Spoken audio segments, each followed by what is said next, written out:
Praise the Lord. இன்றைய அப்பத்துணிக்க நிகழ்ச்சியில உங்களை சந்திக்கிறதுல மிக்க மகிழ்ச்சி அடைகிறேன். இந்த நாளிலும் கர்த்தருடைய வார்த்தையை நாம் தியானிக்க போகிறோம். அபிஷேகம் பண்ணப்பட்டவன் என்கிற தலைப்பிலே நாம் தியானித்து வருகிறோம். அபிஷேகம் பண்ணப்பட்டவர்கள், ஹல்லேலூயா. கர்த்தருடைய ஜனம் இஸ்ரவேல், ஹல்லேலூயா. இஸ்ரவேல் அவன் கர்த்தரால் அபிஷேகம் பண்ணப்பட்டவன். இன்னைக்கு ஆண்டவராகிய இயேசு கிறிஸ்துவை தன் சொந்த இரட்சகராய் ஏற்றுக்கொண்ட ஒவ்வொரு கர்த்தருடைய பிள்ளைகளும் தேவனால் அபிஷேகம் பண்ணப்படுகிறார்கள், ஹல்லேலூயா. கர்த்தரால் அவர்கள் அபிஷேகம் பண்ணப்பட்டவர், ஹல்லேலூயா. ஆகையினால அந்த அபிஷேகம் பண்ணப்பட்டவர்களுடைய நன்மை என்ன, ஆசீர்வாதங்கள் என்ன என்பதை நாம் ஒவ்வொரு நாளும் நாம் தியானித்து வருகிறோம். இந்த நாளிலும் கூட நாம் ஒரு காரியத்தை நாம் சிந்திக்க போகிறோம். ஒரு வசனத்தை நான் உங்களுக்காக வாசிக்கிறேன்.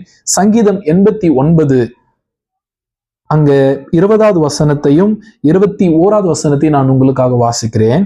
என் தாசனாகிய தாவீதை கண்டுபிடித்தேன், என் பரிசுத்த தைலத்தினால் அவனை அபிஷேகம் பண்ணினேன். என் கை அவனோடு உறுதியாயிருக்கும், என் புயம் அவனை பலப்படுத்தும்.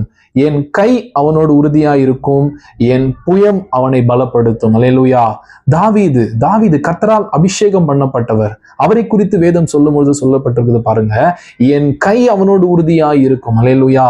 வசனம் சொல்லுது, தாவீதோடு என் கை உறுதியாயிருக்கும். யாருடைய கைங்க? வானத்தையும் பூமியை உண்டாக்கின சர்வ வல்லமையுள்ள தேவனுடைய கை தாவீதோடு கூட, அபிஷேகம் பண்ணினோடு கூட இருக்கும். அல்லேலூயா. அந்த அந்த அந்த கரம் என்ன பண்ணுமா? அபிஷேகம் பண்ணினவனை பலப்படுத்துமா.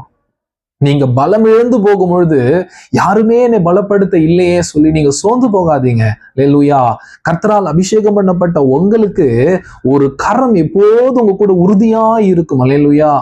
என் நேரமும் அந்த கரம் உங்க கூட இருக்குமா. அதுதான் வசனம், உறுதியா இருக்கும். அந்த கரம் நீங்க சோர்ந்து போகிற நேரத்துல அந்த கரம் உங்களை பலப்படுத்தும். அல்லேலூயா.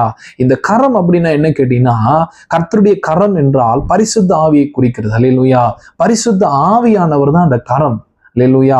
அவர் உங்களோடு கூட இருந்து நீங்க பலவீனப்படும் பொழுது உங்களை பலப்படுத்துவார். அல்லேலூயா. நீங்க பாருங்க, இந்த கரம் வேதத்தில் அபிஷேகம் பண்ணப்பட்ட ஒவ்வொருவரோடு கூட இருந்தது. நெகேமியா எடுத்துக்கோங்க. நெகேமியாவோடு கூட அந்த தயவுள்ள கரம் நெகேமியாவோடு கூட இருந்ததாம். அந்த நெகேமியா கர்த்தரால் அபிஷேகம் பண்ணப்பட்டவர். ஒரு அலங்கத்தை கட்டும்படி தேவன் அவரை அபிஷேகம் பண்ணினார். அல்லேலூயா. அந்த தயவுள்ள கரம் அவரோடு கூட இருந்தபடினால நெகேமியா 2:8 அவர் சொல்றாரு, தேவனுடைய தயவுள்ள கரம் என் மேல் இருந்தது, நான் கேட்டதையெல்லாம் ராஜா எனக்கு கொடுத்தார். அல்லேலூயா.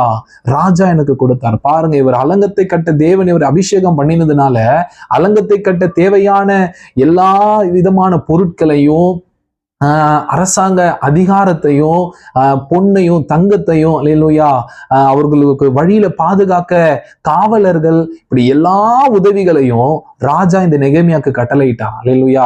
எந்த ராஜாங்க இதெல்லாம் கட்டளையிடுவாங்க? அல்லேலூயா. நாம போய் நம்முடைய ஓனர்கிட்ட இந்த மாதிரி எனக்கு விடுமுறை வேணும், நான் போய் என்னுடைய ஊர்ல இருக்கிற என் கோவிலை கட்ட போறேன்னு சொன்னா நம்மளை அனுப்புவாங்களா? ஆனா கர்த்தருடைய கரம் ஒரு மனுஷன் மேல இருக்குன்னா, நாம் போய் நாம் கேட்கும் பொழுது நமக்கு இல்லைன்னு யாரும் சொல்லவே மாட்டான், நமக்கு தடை செய்யவே முடியாது. ஏன்னா கர்த்தருடைய கரம் அந்த காரியத்தை நமக்கு கைகூடி வரப்பணும். இந்த நெகேமியாக்கு பாருங்க, ஆண்டுடைய கரம் அவர் மேல இருந்ததுனால ராஜா கிட்ட போய் இவர் என்னென்னலாம் கேட்டாரோ அதை எல்லாம் ராஜா கொடுத்தார். அல்லேலூயா.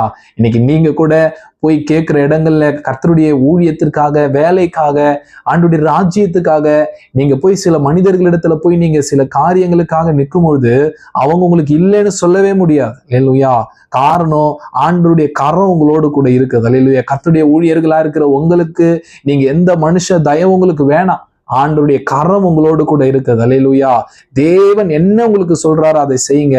ஆண்டருடைய கரம் உங்களை பலப்படுத்தும். அல்லேலூயா. நீங்க பாருங்க, எஸ்ரா எடுத்துக்கோங்க. எஸ்ரா 7:6 சொல்லுகிறது, எஸ்ரா தேவன் அருளிய அந்த நியாய பிரமாணத்துல தேறின வேத பாரகனாய் இருந்தாரா. தேவனாகிய கர்த்தருடைய கரம் அந்த எஸ்ராவோடு கூட இருந்ததாம். பாருங்க, அவரும் ராஜாவின் இடத்துல என்னென்ன கேட்டாரோ அதை எல்லாம் ராஜா அவனுக்கு கட்டளையிட்டான். அல்லேலூயா. அப்ப அந்த கரம் நம்ம கூட இருக்குன்னா மனுஷங்க கரம் நமக்கு நீட்டினபடியே இருக்கும். அல்லேலூயா. கர்த்தருடைய கரம் நம்ம மேல இருக்குன்னா மனுஷங்க கரம் நமக்காக நீட்டப்படும். அல்லேலூயா. நீங்க பாருங்க, லூக்கா 1:66 சொல்லுது, கர்த்தருடைய கரம் அந்த பிள்ளையுடனே கூட இருந்ததாம். அல்லேலூயா. யார் அந்த பிள்ளை? யோவான் ஸ்நானகன். அந்த யோவான் ஸ்நானகன் கர்த்தருடைய தீர்க்கதரிசி. அவர் அவர் மேல கர்த்தருடைய கரம் இருந்தது என்று சொல்லி வசனம் சொல்லுகிறது. எசேக்கியேல் 1:3 சொல்லுகிறது, கர்த்தருடைய கரம் என் மேல் அமர்ந்தது. எசேக்கியேல் சொல்றார், கர்த்தருடைய கரம் என் மேல் அமர்ந்தது. அல்லேலூயா. அந்த எசேக்கியேலோடு கூட கர்த்தருடைய கரம் இருந்தது. நீங்க பாருங்க, எகிப்து தேசத்துல 10 வாதைகளால் வாதித்த மோசையோடு கூட கர்த்தருடைய கரம் இருந்தது. எகிப்தியர் சொல்றாங்க, இது கர்த்தருடைய விரல் அப்படின்றாங்க. எதை பார்த்தது சொன்னாங்கன்னா, மோசே செய்த அந்த 10 அற்புதங்களை பார்த்து எகிப்தியர் பயந்து போய் சொல்றாங்க, கர்த்தருடைய கரம் இது, கர்த்தருடைய விரல் இந்த மனுஷனோடு கூட இருக்குது சொல்றாங்க. அந்த கரம் உங்க கூட இருக்குன்னா நீங்க அற்புதம் செய்வீங்க. அல்லேலூயா. கர்த்தருடைய கரம் நம்மோடு கூட இருக்குன்னா அபிஷேகம் பண்ணப்பட்டவங்க இந்த உலகத்துல அற்புதங்களை செய்ய நம்ம வல்லவர்களா இருக்கிறோம். அல்லேலூயா.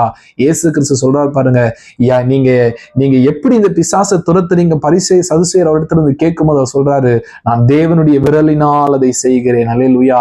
நான் தேவனுடைய விரலினால் அதை செய்கிறேன். அப்போ தேவனுடைய விரல், அந்த கரம் நம்ம கூட இருக்குன்னா நாம் அற்புதங்களை செய்வோம். அல்லேலூயா.